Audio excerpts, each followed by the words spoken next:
Every disaster, whether it's a global conflict or a grease fire in your cousin's kitchen, has a turning point. A moment where the situation shifts. Maybe slowly, maybe all at once, but always irrevocably. Journalist Mark Bowden once wrote in his book about the Iran hostage crisis, like most of the great turning points in history, it was obvious, and yet no one saw it coming. That quote doesn't just apply to hostage negotiations and foreign policy. It applies to breakups, to careers, to billionaires who build experimental submarines so tourists can visit the Titanic. And in May of 1977, it applied to a crowded Kentucky nightclub on a holiday weekend. It's why every disaster story starts with, "It started out like any normal night until..." That's when the normalcy cracks, a fracture in the feeling of safety and routine, a sudden recognition that danger has been there all along, unseen, unnoticed, and unheeded. In that moment, fear crackles like static, the air changes, something is wrong. One minute, you're sipping a drink, laughing with your table, waiting for the show to start. The next, you're choking on smoke, clutching strangers, clawing your way toward an exit that suddenly feels very far away. Just like joining Scientology. The turning point at the Beverly Hills Supper Club wasn't subtle. She stepped into the spotlight like a stage performer, smoke curling along the ceiling above her head, not with a warm-up, but with a full-throated crescendo. No slow burn, no opening act, just an explosive debut. She didn't need a mic. She sang, and her audience fled in terror as her song tore through the building. And as she swept across the stage, she stole the show, the light, and the air with her. When the curtain fell, there would be no standing ovation, because the only ones left to witness her final act would fall, overcome by the fury of her passion. This is part 3 of Built to Burn, the untold conspiracy of the Beverly Hills Supper Club on Crime to Burn. Welcome to Crime to Burn, where we explore the dark, sooty landscape where true crime intersects with arson and criminal negligence. Join us as we sift through the ashes to bring you the story of what really happened.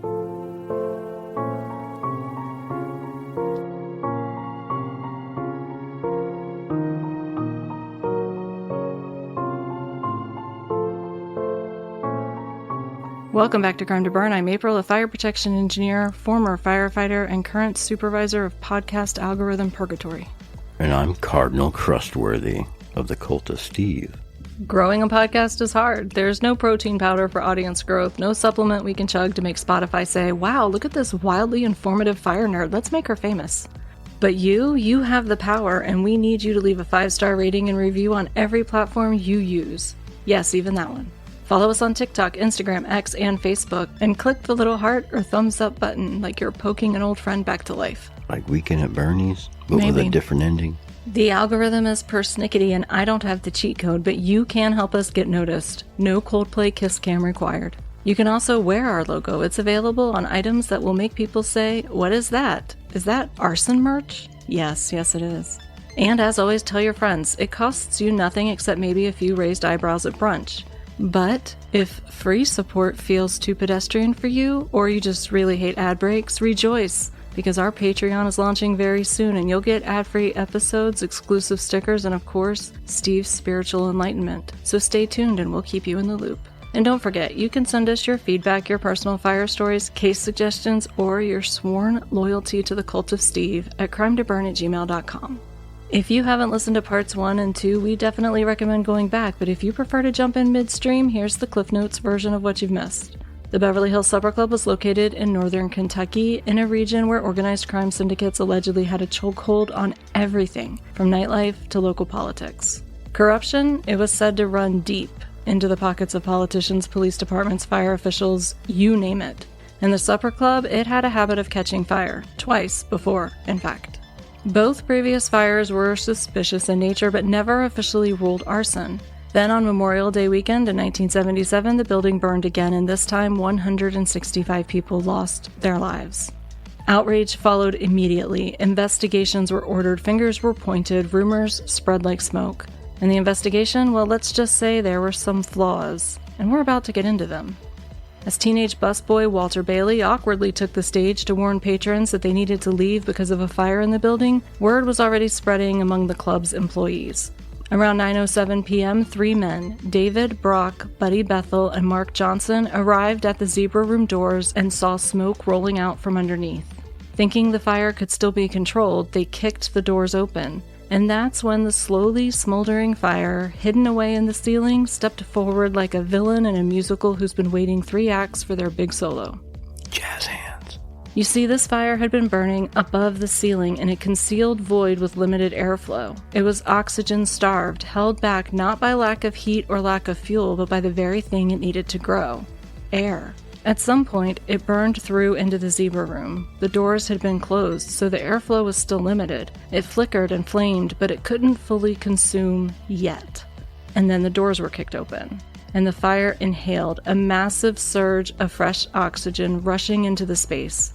The men later reported that the explosive inrush of air almost pulled the closest one of them into the room. Inside, they could see flames, confined to the ceiling, dancing around a chandelier. But now the heat had supercharged that fuel-rich environment, and the oxygen they just fed it was the final ingredient. The fire exploded across the ceiling, and their fire extinguisher, laughably underpowered. It was no match for this fire. They tried to close the doors again, but the handles were already too hot to touch. Flames were racing toward them, and they were forced back, driven away by a wall of fire and heat. The fire had been unmasked and unleashed. Meanwhile, Carl Schilling, one of the club's managers, was telling bartenders in the overcrowded Cabaret Room to open all of the exterior doors. And Walter Bailey? He was already walking back down the hallway toward the Zebra Room. He'd done what he could, he'd warned them, and he'd been ignored. But now, as he approached, he saw it, smoke pouring forth from the Zebra Room and rolling down the corridor toward him. He turned on his heel and headed back into the Cabaret Room, this time not to warn, but to get people out. In the eyewitness reports from employees, you can see the moment it hits. For those who hadn't heard Bailey's warning, there was a realization that began slowly dawning. Something was off. The air felt wrong, like a hidden undertow tugging at the edges of their consciousness, urging them to recognize the danger. And on stage, the comedians, part of the opening act interrupted by Bailey's warning, they were watching it unfold. They saw employees opening exit doors, signaling each other, and slipping away from the room. So they did what they could. They repeated the warning. "This isn't a joke," they said. "It's time to go." And slowly, the tide of over 1,000 patrons in the Cabaret Room began to shift. They rose from their seats, picked up their drinks, some still clutching cigarettes, and they moved toward the exits. All 3 of them. Just 3 exits. For a room with over 1,000 people. By code, any room with over 1,000 people in it is required to have a minimum of 4 exits, and that's the minimum. And while accounts vary, some say there were 1,200 in the room, others closer to 1,500, most agree that the Cabaret Room was holding well over 1,000 people that night. So how many exits did it have? 3. And while some reports have claimed that one of those exits was locked, it's not true. It wasn't locked. But it wasn't functioning as a proper exit either. It had a functional deficiency. In fact, all 3 exits out of the Cabaret Room had functional deficiencies. That's how I got through school. Functionally deficient? At the rear of the room was a set of double doors leading into a hallway, likely the same that most patrons had entered through. And one of the things we see repeatedly in fires and other emergencies is this. Even when other exits are available, people tend to go back the way they came. Familiarity in these moments can be the enemy of self-preservation. This particular exit led to a long corridor. Patrons had entered through the front of the building, and if they followed that same route back out, they would pass the Viennese room and just beyond that the entrance to the Zebra Room, which by this point was a solid wall of flames. To actually escape, patrons would have needed to turn away from the front of the building toward the back of the building. But this wasn't a straight shot. The corridor made a sharp left turn, and then a right, and then another left, and then another right, zigzagging twists through smoke-filled chaos. And along the way, there were other doorways, to storage closets, to the garden room, and these created even more confusion. In the best of circumstances, it would have been disorienting. But add rising panic, blinding smoke, and toxic gases that can impair cognitive function, and it became a death trap, and it gets worse. That sharp left turn, it also marked a drastic narrowing of the corridor. The wider hallway people entered allowed the large group to flow in at once, but that bottleneck slowed everything down. It created a crush, bodies piling in faster than the corridor could filter them through. It was a choke point. And in a fire, a choke point isn't just a flaw in the layout, it's weaponized design incompetence.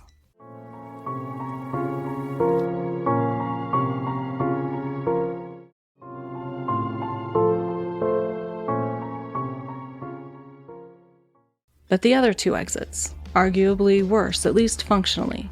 They did lead away from the rapidly spreading smoke, yes, but getting to them was another story. To the left of the Cabaret Room stage was a set of double swinging doors that led into a bar area. From there, a sharp left turn would take you left to a set of double doors that opened into a garden, an actual exterior exit. Sounds promising. But right next to those swinging doors was a dead-end corridor that led to the restrooms. In the chaos, as patrons tried to navigate through the bar and around the swinging door to make that critical left turn, many were pushed deeper into the bar instead. And as smoke thickened, the heat rose in the Cabaret Room and disorientation set in. Some fleeing patrons took the wrong turn straight into that dead-end restroom corridor, a restroom with no windows, just smoke, heat, and a hallway that didn't go anywhere. There was no way out, just a tragic misstep, one hallway away from survival. And the final exit, to the right of the stage, another set of double swinging doors, but these led into a very narrow corridor. To safely exit the building, patrons needed to go through these doors and immediately make a left turn and then a right. But the corridor also extended to the right, and that led to the same main hallway that connected the zebra room on one end to the zigzagging maze through the garden room on the other. Even those who turned the correct way could easily get pushed past the lone exterior door and end up back in the dressing rooms, which had no exit. And if they made it into the corridor but failed to turn at all, they would end up in a service bar area, again with no exit. And to make things even worse, multiple closets and storage rooms offered doors that desperate patrons would attempt to investigate as the conditions deteriorated. But these doors led nowhere. Closets, storage rooms, dead ends. And even those who managed to find the exterior exit door still weren't safe. The door opened onto a very narrow porch with tight steps leading to the ground, and just beyond that, a steep drop-off, making escape slow, awkward, and dangerous. And remember, these weren't firefighters in boots and gear, they were clubgoers in suits, gowns, and heels, trying to flee for their lives down a narrow fire exit with a janky stairwell and a cliffside landing zone. The Cabaret Room wasn't just overcrowded, it was a poorly designed trap disguised as a luxury venue. 7 minutes after Walter Bailey gave his warning to the patrons of the Cabaret Room, flashover. The zebra room ignited in full, sending fire racing through the corridors, down past the Viennese room into the garden room, and in the other direction through the lobby. And from the corridor near the garden room, it entered the Cabaret Room. By 9:15 p.m., flames had reached the showroom, and the screaming began. And in the echoes of those screams, bedlam.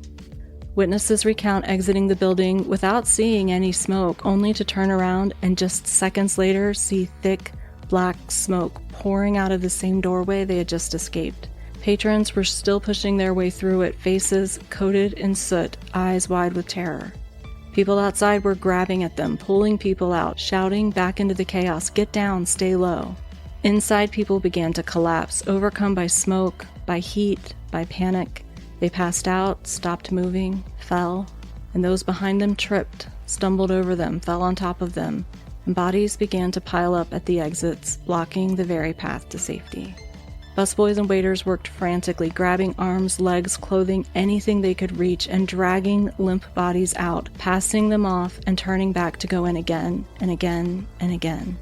And then came the realization, not everyone is going to make it out, people are dying.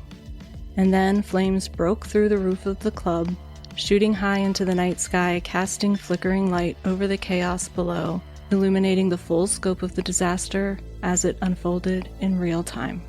12 bodies were located in the service bar to the left of the stage. Another 99 were found clogging the aisles leading to the double swinging doors, the ones that passed through the bar area and eventually led to the exterior exit. 19 more were found in the hallway near the narrow fire exit stair, with the one with the steep drop-off just beyond the porch. And adjacent to that door was a closet. Above it, an unlit exit sign erroneously placed. Inside that closet, 15 bodies. Victims who mistook it for a way out in the smoke and the chaos. and directly behind the stage, a single lone body was found, likely someone searching for a backstage exit that simply didn't exist. Even some of those who made it out, who were pulled from the wreckage or transported to hospitals, didn't survive. 163 people died that night. Another soon after, and the final victim, the 165th, succumbed to medical complications caused by the fire nearly a year later.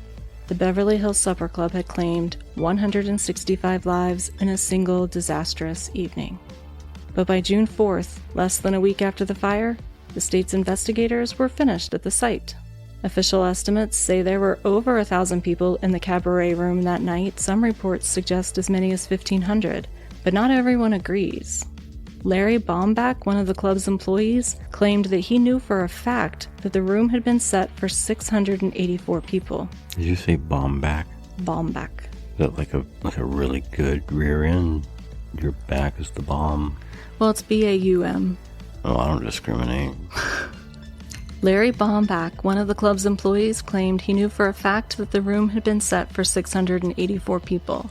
And yes, there were people standing along the walls, he said, but even then, he estimated that the total number couldn't have exceeded 850. But the official reports disagree. And then there's this. During the investigation, the Kentucky State Police confiscated the gambling paraphernalia that had been found in the building's basement. According to the club's owners, those items were meant to be restored and used as historic decor, a nod to the building's colorful past. But the official evidence inventory listed them in the possession of the state police. Today, many of those items, or items that look suspiciously like them, are showing up on public auction sites, eBay, collectors' forums, private listings.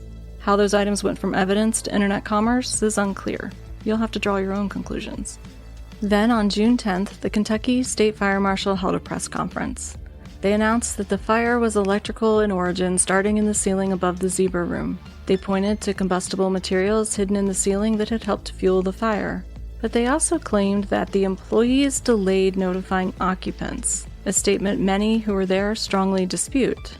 Based on the timeline, there were only a few minutes between the staff realizing there was a fire and Walter Bailey walking into the Cabaret Room to issue a warning. And elsewhere in the club, the staff had successfully evacuated nearly every other room. The only 2 fatalities reported outside the Cabaret Room were in the upstairs dressing rooms, choked off early by the fire traveling up the stairs. It was the Cabaret Room, overcrowded, underprotected, and with exits that barely met functional standards, that bore the brunt of the tragedy. So to suggest that a staff-wide delay caused 165 deaths, well, that feels less than accurate. Would an automatic fire alarm have helped? Absolutely. It would have notified everyone at once, no need for staff to sprint through a maze of corridors to warn each other. But blaming the employees outright? No, they didn't delay. They were just victims of the same thing the rest of us are. The fact that most of us still can't communicate via telepathy. Well, maybe you can't. Yeah, I can't. I said most of us, I didn't say all of us. I'm allowing for those that can. While the Kentucky State Fire Marshal seemed eager to pass off the fire as solved, just another tragic but accidental electrical event, employees of the club were growing increasingly frustrated. They were there, they saw what happened, and it felt like no one was listening to them. Meanwhile, the National Fire Protection Association was trying to conduct their own investigation. And the insurance companies, they were already prepping to finish the paperwork, but per protocol, they also sent their own investigators. Systems Engineering Associates, working on behalf of Travelers Insurance, released a report in early June with a very specific claim. The fire, they said, had started due to a shorted-out electrical cord connected to the decorative fountain near the spiral staircase.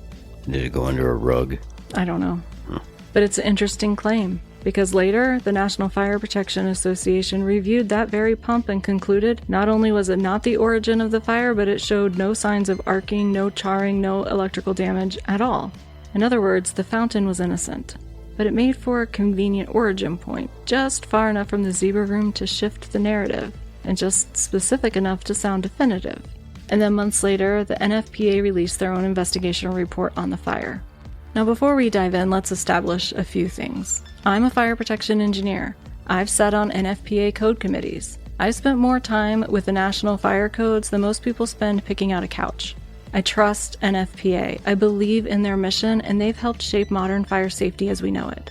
But they're still made of people. And people, despite their best intentions, are fallible little gremlins. Even smart, credentialed ones with clipboards and access to lab equipment. So if I raise an eyebrow at parts of the report, or point out gaps or inconsistencies or moments where the logic does Olympic-level gymnastics, it's not because I think NFPA is shady. It's because no organization is above scrutiny, especially not when the building was bulldozed before they could finish taking a good look at it. More on that in a second. So don't mistake my critiques for conspiracy or worse, disrespect. NFPA is still the gold standard. But when you're telling the story of one of the worst nightclub fires in U.S. history, you have to turn over every stone, even the ones that were placed there by an organization I trust. Because even the best fire investigators in the world can't outpace a bulldozer with a sense of urgency and no regard for chain of custody. By the time NFPA's experts arrived, much of the evidence had already been reduced to a well-organized pile of oops. And look, I get it, nothing says thorough investigation like bulldozing a crime scene before the national experts can show up. I can just imagine how that call went. Hi, Governor. Yeah, this is NFPA. We were supposed to analyze the fire scene today, but there's a guy on a bulldozer waving at us. Says you told him to start clearing the debris, so should we pick through the rubble, or do you want us to just consult the Magic 8-Ball and a bag of chicken bones? For the record, chicken bones and Magic 8-Balls appear nowhere in NFPA 921, the standard for fire investigation. But you know what does? Chain of evidence.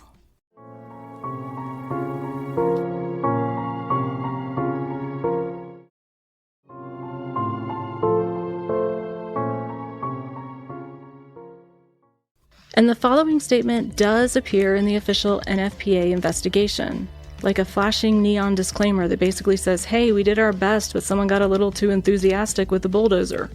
Quote, a complete examination of the electrical system and ceiling areas was not possible due to partial demolition of the building before NFPA investigators had full access to the structure. Unquote. You know, just the presumed point of origin, no big deal. Who needs to preserve a little detail like that for the national fire experts? Just tell them to pack a lunch and bring their chicken bones. From an investigative standpoint, this is a massive red flag. It throws the door wide open to everything from flawed conclusions to full-blown conspiracy theories, ranging from suppressed evidence to, at best, jaw-dropping incompetence. And if it's true that the order came from the governor's office, then we're not just talking about poor judgment. We're teetering between two terrifying options, spite or stupidity, with nothing in between. But you know, who needs the presumed point of origin for a fire investigation?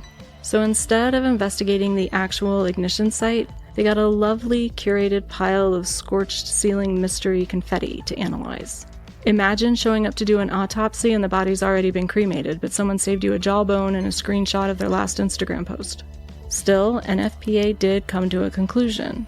They decided that the fire was probably caused by an electrical fault, maybe in the ceiling over the south wall of the zebra room. Specifically, they suspected the aluminum wiring up there, tucked into a cozy nest of combustible materials.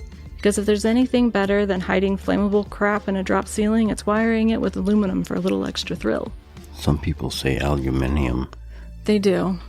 And the list of contributing factors, it read like a greatest hits album of negligence. Shockingly similar to the Kentucky State Fire Marshal's report, which kind of makes sense, since most of the scene had already been scraped up and hauled away by the time NFPA arrived. So they had to lean heavily on state-provided data, which I'm sure didn't open any doors for creative interpretation, misdirection, or pointing the finger away from state agencies that didn't want to be held responsible for their part of the fire. Allegedly. Their final assessment blamed the lack of sprinklers, the building layout, basically a funhouse maze designed by someone with a grudge against humanity, severe overcrowding, and the not-so-functional exits we already dissected earlier in this episode. Ultimately, NFPA called it an accidental electrical fire, but they were clear. The real killers were bad design, worse enforcement, and a building with no fire alarm and no sprinklers. And honestly, you don't need to be a fire protection engineer or even have finished high school to see why this fire was so deadly. You just have to be willing to say it. This wasn't just an accident, this was criminal negligence with a spotlight and a stage. So it's easy to see why so many people were frustrated. They felt that the state rushed their report, ignored witness statements, which we're getting to, and pushed out a narrative that felt more like a PR sign than an investigative truth. And when the NFPA's much-anticipated report finally dropped, instead of blowing holes in the state's version of events, it pretty much rubber-stamped it. Which, in fairness, isn't all that surprising when you realize NFPA was handed a crime scene that was half-digested by a bulldozer. But for those who were expecting a reckoning, this was a bombshell, and it felt like betrayal on a clipboard. So the frustration simmered, and then it boiled. And in that void of clarity and accountability, conspiracy theories moved in like raccoons to an unsecured dumpster. Because when people think that the truth's been buried or bulldozed, it's only a matter of time before someone starts connecting red strings across a wall of newspaper clippings and asking, what if it wasn't an accident? So now we have to ask, are the theories surrounding the Beverly Hills Supper Club fire just a chaotic stew of tinfoil hats, mafia folklore, and sepia photos of cryptids spotted in the ruins? Or is there something more? Because this is where things start to get really interesting. But first, a survivor story, because it's both heartwarming and a perfect metaphor for this entire case. Mid-afternoon, the day after the fire, Ray Howcroft's wife answered a call from the Kentucky State Police. Her husband had been a maitre d' at the Beverly Hills Supper Club, and the officer was calling with grim news. They'd found Ray's clothing and ID, but not his body. They were calling, it seemed, to gently prepare her for the worst. They paused, likely bracing for tears. Instead, she said, "Ray's upstairs asleep." You see, Ray wore a tuxedo to work, because maitre d'. And like any reasonable human, he changed into it at the venue. His regular clothes and wallet were left behind in the office, which is exactly where the police found them. And that, dear listeners, is your metaphor. Even the most well-intentioned investigators can draw wildly incorrect conclusions when they don't have the full context. And while the police were out here giving heart attacks to the spouses of people who were in fact just napping upstairs, volunteers and officials were working together to carry the bodies, 165 of them, to a hastily organized temporary morgue. Once identified and cleared for embalming, the deceased were placed into refrigerated semi-trucks, provided by Kroger. Yes, that Kroger. Think about that next time you eat some produce.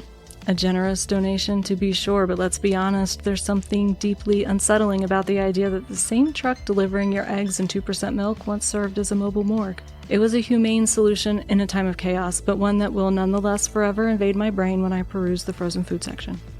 And within those reports from the Kentucky State Police were some pretty damning allegations. Allegations that rightfully ignited the fury of anyone who lost a loved one, got injured, or was traumatized by the fire. The state's own reports outlined all the ways the club violated state code.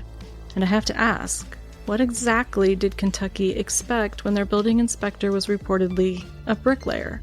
No shade to bricklayers, their work is literal foundation. But asking one to evaluate code compliance is like sending a nurse in to perform brain surgery. Both jobs require skill and training, but they are not interchangeable. The report also revealed that the Zebra Room addition was built without permits. No electrical inspection was ever done. The now famous open circular stair, it was cited as a code violation and then just left there. They also called the electrical work, quote, an electrician's nightmare, unquote, and concluded that the fire could have been entirely avoided had the electrical system simply met code. And perhaps most damning, the fire marshal's office had already been looped in. According to the report, in December of 1970, the governor's office specifically requested that the fire marshal's office verify whether the club's plans had been submitted for review. The fire marshal responded, "Nope, nothing's submitted," and then went to review the plans. He flagged 10 items of concern and said they'd do a final inspection once the work was done. Spoiler alert, they did not do a final inspection. But don't worry, it's fine, because according to the memo, Mr. Schilling assured them that he'd handle everything. Oh, okay, then never mind. Let's just take the word of a guy operating a Vegas-style club with a history of unexpected fires. I'm sure he's good for it. And yes, this all looks very bad for the state, because when your own internal documents show that you were aware of issues and then took no action beyond trusting a handshake agreement, the blame kind of settles in your own lap. But don't worry, they tried to share the blame. The report made very sure to note that Schilling had a pattern of, quote, surreptitious behavior, and that it was his own fault for failing to live up to his commitments. In fact, one electrician told investigators that Schilling had said he had permission to ignore the National Electrical Code. And a hall pass. Now, was that electrician covering his own butt? Possibly. But still, someone was playing fast and loose with the wiring. And then comes the absolute jaw-dropper. The report praises the Southgate building inspector and fire inspector because they held other full-time jobs and were doing their best in service to the community. Which, sure, civic pride and all that. But then it immediately admits that they didn't actually have the training or up-to-date code books necessary to spot the hazards. Their only copy of the National Electric Code was obsolete. So in conclusion, yes, the inspectors were unqualified. Yes, the state dropped the ball. Yes, the owner didn't follow code. Yes, the electrical system was a death trap. But ultimately, the report lands a haymaker on the electric utility, saying they should have never provided power to a building that didn't have a certificate of inspection. Basically, we didn't inspect it, we weren't qualified to inspect it, we trusted a known corner cutter to do it right, we never followed up, and the whole thing was illegal, but it's really the power company and the shady owner's fault. Cool? Cool.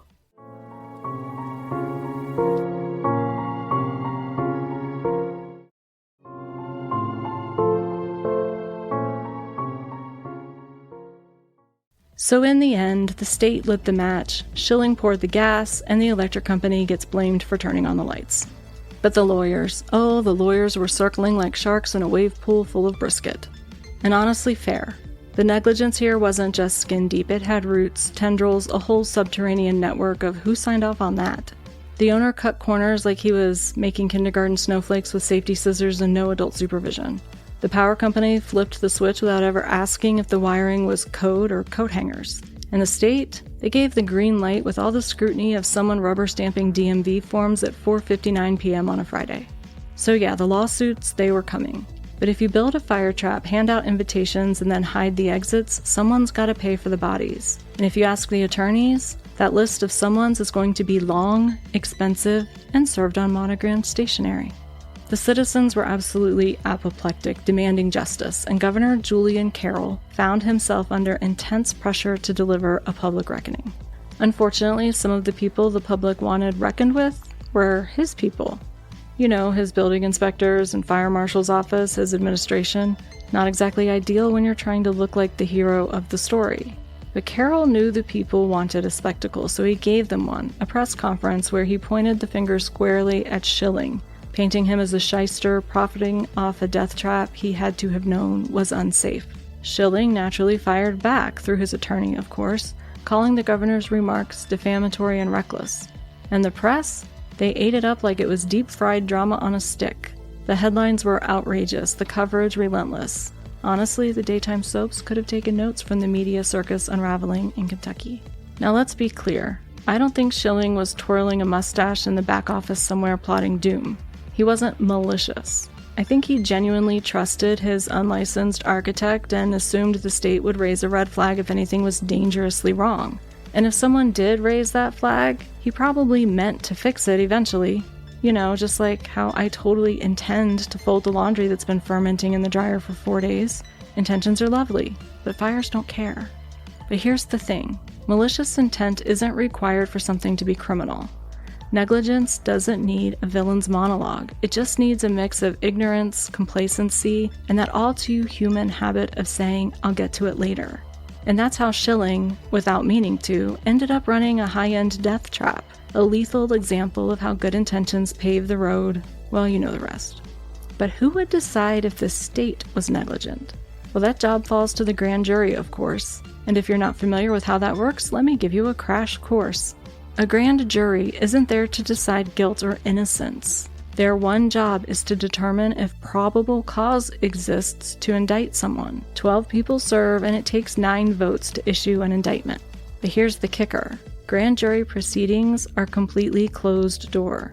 The prosecutor runs the show. There's no defense attorney, no judge, no one standing up to say, hey, here's another side of the story. So if the prosecutor happens to work for, or say, be politically aligned with, the very people under scrutiny, well, let's just say the evidence presented might not exactly have a backbone. I'm not saying that's what happened, just saying it could happen. And when it does, you don't get justice, you get a shrug and legalese. But this grand jury, well, they didn't shrug, they imploded. Their final statement to the judge and the public, quote, "We were able to hear testimony from many witnesses that had never been contacted by state police and had access to materials and evidence that was found after the initial investigation was concluded." unquote. I'm sorry, what? So you're telling me the Kentucky State Police just missed people and missed evidence? Cool. But hold on to your butts because it gets better. Here's another actual quote. The jury did not accept at face value any reports submitted to it, but reached its conclusion independently after considering all the evidence. I'm sorry, again, you just said you didn't accept any of the reports and based your conclusion on mystery witnesses and evidence that was lying behind the snack machine for 6 months? But sure, no worries. These 12 upstanding citizens, armed with their gut instincts, a stack of mystery files, and maybe a magic conch shell, decided they were more qualified than experts to determine the root cause of one of the deadliest fires in the history of the United States. I can only assume all 12 were bricklayers. What's with the bricklayer dig? What's that about? Because the building inspector was a bricklayer. He wasn't really qualified to do that. I'm making a joke that they're not qualified to make a determination about how the fire started. Oh, okay. I thought you just hated bricklayers. No. But their brilliant conclusion that a sudden surge of smoke, hot gases, and fire burst into the cabaret room from the corridor, everyone panicked, and because they had waited so long to leave, it was too late. They even claimed that some patrons just stayed seated at their tables and died right there, still sitting up, martinis in hand. Which is interesting, because none of the official investigations, not the NFPA or the State Fire Marshal, or even witness statements, support that claim. Bodies were found piled near exits, not reclining in leisure at linen-draped tables. And while yes, some tables were near those exits, I'm going to go out on a limb here and say that when you're choking on smoke and literally being roasted from above, you're probably not like, well, Mildred, it's been a lovely evening. Let's die seated, shall we? Like the musicians on the Titanic. Honestly, the idea that people just sat there and waited to be incinerated is about as likely as Bigfoot lighting the fire on a dare from Scooby-Doo. And as if blaming the victims for their own deaths wasn't enough, the grand jury still had more to say. They acknowledged that there were some instances where negligence was, quote, involved, unquote, but ultimately decided that it wasn't criminal negligence. They said they didn't find any grounds for criminal indictments. So, woo, no one did anything wrong, except, the people who died. All their fault. Should have exited better. The press and the public were rightfully flabbergasted. And Governor Carroll, he's really feeling the heat now. So he fires off a letter to the Attorney General like, hey buddy, maybe your office should take a crack at this. To which the AG basically replies, yeah, see about that? Since the state is named as a defendant in all those juicy civil lawsuits, that'd be a conflict of interest. Best to just blame the victims and move along. Because nothing says accountability like flipping the charred pancake of blame onto the people who didn't survive. I don't mean to point the finger of blame, but who broke the good toaster? I think that we should market a pancake of blame. A charred pancake of blame. I don't like your idea. You don't like the charred pancake of blame? I don't want to be hit by a pancake. Well, I would never hit you with a pancake, are you kidding? But there are some people out there that deserve to be hit with pancakes. Well, I'm not going to argue that. Seeing his political aspirations circling the drain like a goldfish someone forgot to feed, Governor Carroll decided he had to do something, anything, to show the public he still had a grip on the steering wheel. So he appointed an independent special investigator. Cue the trumpets. Save us, special investigator. Bring us the truth, justice, accountability, sanity. But don't hold your breath. The special investigator concluded that if everyone had evacuated the moment the warning was issued, they probably would have made it out safely. Because, things didn't get chaotic until the smoke and fire were visible in the room. What were those people even thinking, panicking once the air became unbreathable and the fire was licking the ceiling? Amateurs. But then he dropped the line that really toasted my marshmallow. Quote, the critical issue is not whether the conduct deviated grossly from the manner in which a reasonable person might have acted under ideal circumstances. Instead, it is whether their conduct deviated grossly from the manner in which a reasonable person might have acted under the same circumstances. And there it is. In a government allegedly entangled with the mob, stacked with untrained appointees in roles they weren't remotely qualified for, this was all considered reasonable. So no criminal indictments necessary, folks, just business as usual in the Commonwealth. Because apparently as long as criminal negligence is the norm, we're all good. And if all that sounds like a whole lot of political posturing to cover some very flammable asses, well, buckle up because you haven't even heard the best part. What evidence was included in those reports the grand jury reviewed? Well, we don't exactly know because grand jury records are sealed, but we've got some ideas. Ideas that raise questions about whether this fire was accidental at all.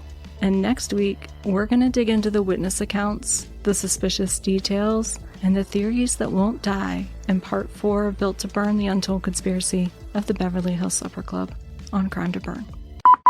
That's too soft. Why are these chairs so hard to get into?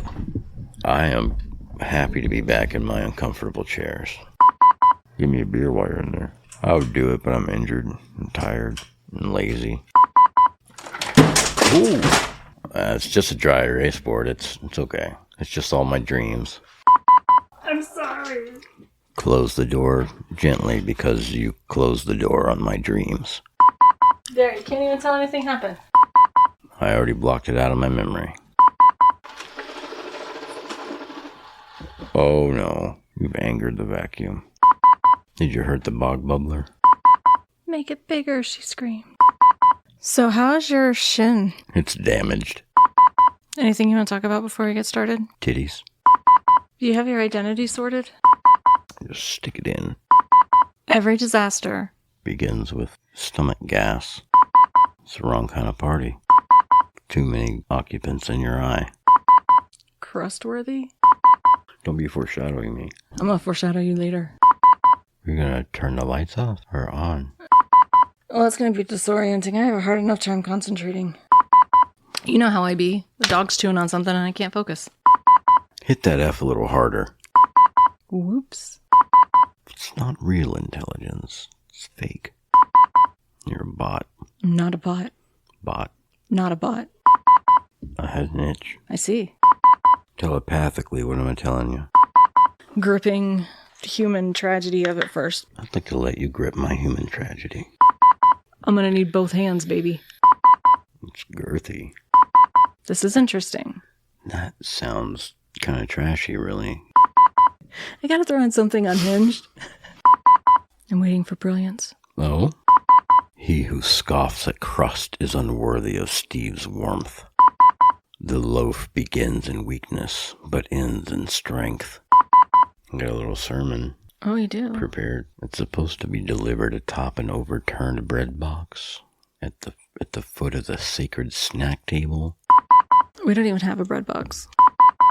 Brothers, sisters, loaf adjacents, I stand before you not in judgment, but in the crumbling. In the crumbling? Do you pronounce the B in crumbling? Listen to my words out of my mouth hole. I stand before you, not in judgment, but in crumbling.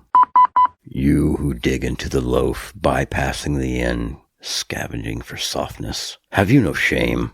The heel has shouldered every slice. It has protected them from mold and exposure. It was cracked so your sandwich could be soft, and yet you cast it aside as if it were lesser. Nay, the heel of the loaf is Alpha and Omega, its burden and its gift. To discard it is to spit upon Steve's sandwich. To toast it is to transcend. So I say unto you, honor the heel, chew with reverence, and should you find the end dry and bitter, know this. It is not the bread that failed you. It is you who has failed the bread. I'm never gonna look at a loaf of bread the same again. May the crumbs of clarity ever cling to your collar. The heel is dense with spiritual truth. To eat it is an act of devotion unto Steve. While the end is sacred, everyone touches the first slice just to avoid it. This is the core test of humanity. Touch not what ye shall not eat. Great. You simultaneously elevated the heel and made it really gross. I don't know, everything I can think of is offensive. The first one is a dirty slut, and the last one is unbothered by carnal logistics.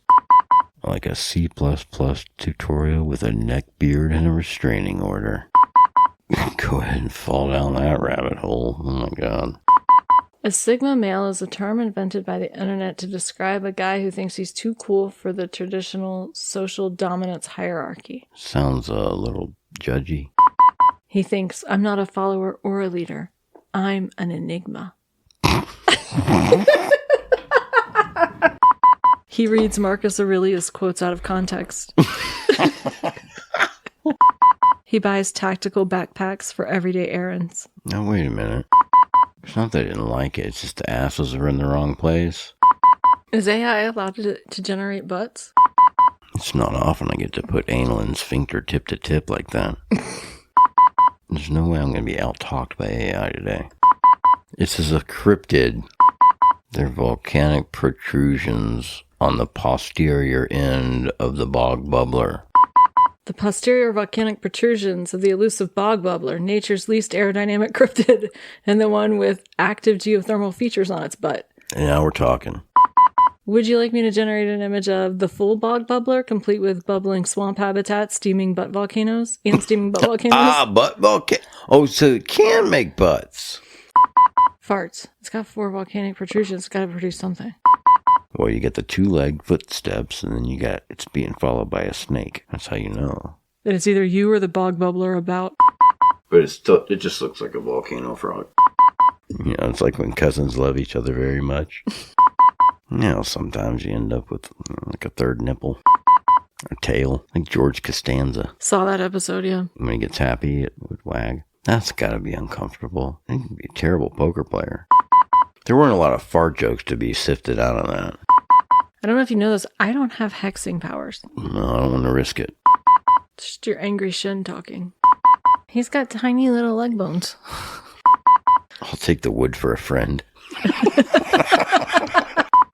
Stay crusty.